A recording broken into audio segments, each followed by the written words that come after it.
About 2 months ago, I did something I honestly didn't expect myself to do. I switched back to Nikon system. After spending time with my Sony, after shooting a lot on Lumix S9, after investing in lenses, accessories, and workflows, I actually put all of that aside. Not sold yet, and let's be honest, it's still sitting in my drawer. But the point is, I moved back to Nikon. So the real question is, am I loving it? Am I frustrated yet? Or do I miss my Sony? And most importantly, do I see myself going back to something like a ZV-E1 or ZV-E10? This isn't a first impression video. This is 2 months of actually living and using Nikon ZR almost on daily basis and what it feels like. Well, why this switch matters.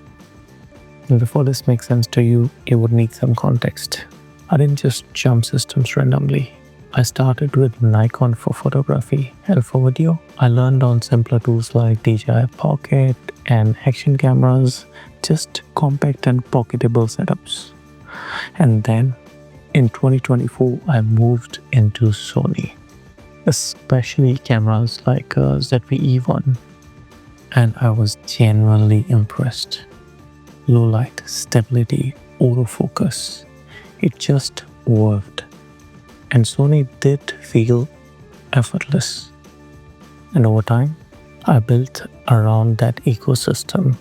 I got lenses, accessories, learned how to color grade or color correct in S-Log 3, and just the overall habits around how you create content. So switching back to Nikon in late 2025, especially to something like Nikon ZR, wasn't nostalgia. It was more of a risk. Well-calculated one, but still a risk.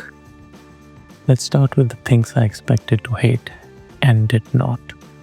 The R3D workflow from Nikon ZR or RED cameras felt like a nightmare on paper.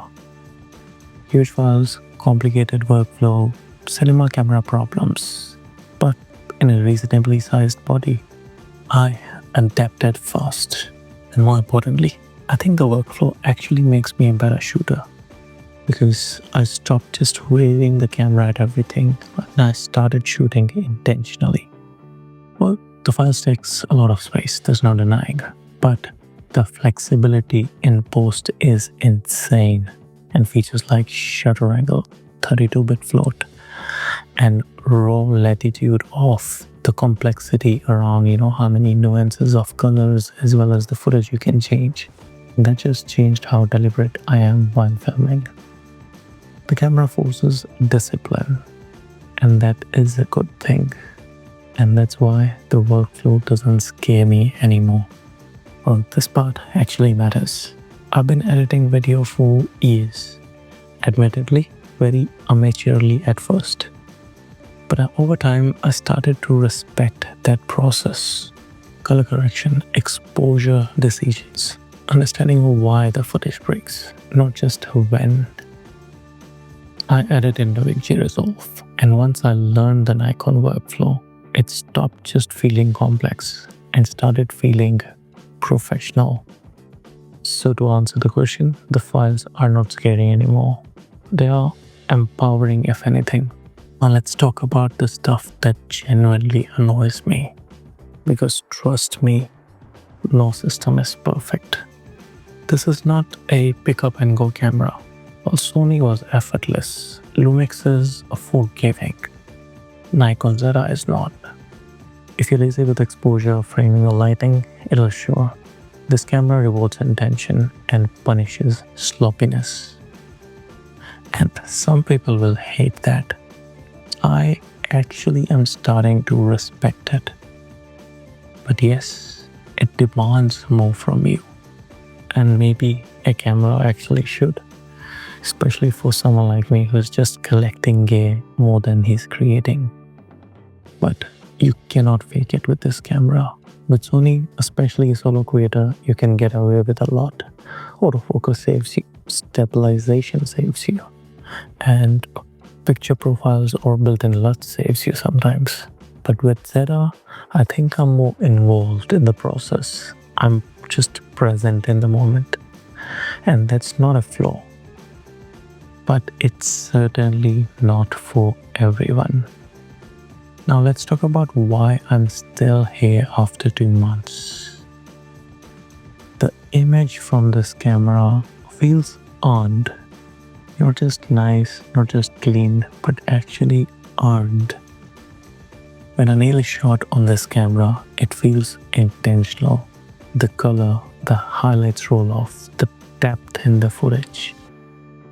It's just unreal. And it doesn't scream digital. It doesn't scream YouTube camera for sure.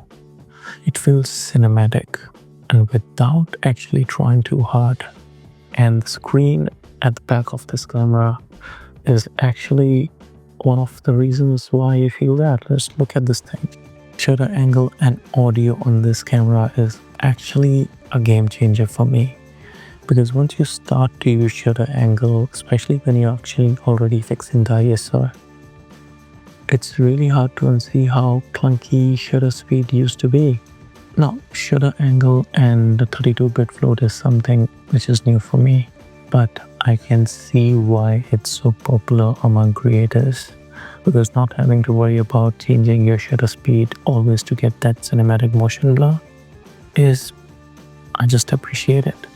And same with 32-bit float audio. I don't babysit levels anymore.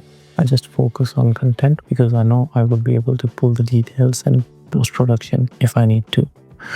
And that mental freedom matters more than specs. It changed how I shoot content. And this is the biggest one. I shoot really less, but I think I shoot better. I think before I hit that record button, I move with purpose and I stopped overshooting it. And ironically, even after the extended workflow, that made me a faster editor. Now the question is, do I miss Sony or Lumix? Short answer, sometimes, yeah. Well, Sony and Lumix are just comfortable. And it's not just about the system, it's the matter of fact that I have more experience with those systems. But right now, Nikon is helping me grow as a creator, not just produce content. And that matters more. Do I regret switching back to Nikon? No, not at all. And I'm not even talking about my Z50 Mark II. Because I actually switched back to Nikon Z50 Mark II even before ZR was released. But do I think this system is for everyone? Absolutely not. But if you're a creator who wants more control, wants to slow down, wants footage that rewards intention, then Nikon ZR should make a lot of sense. Not because it's trendy, not because it's perfect, but because it forces you to care. Now I'm curious, what are you shooting on right now? And more importantly, does your camera make you just comfortable or better? Let's talk in comments.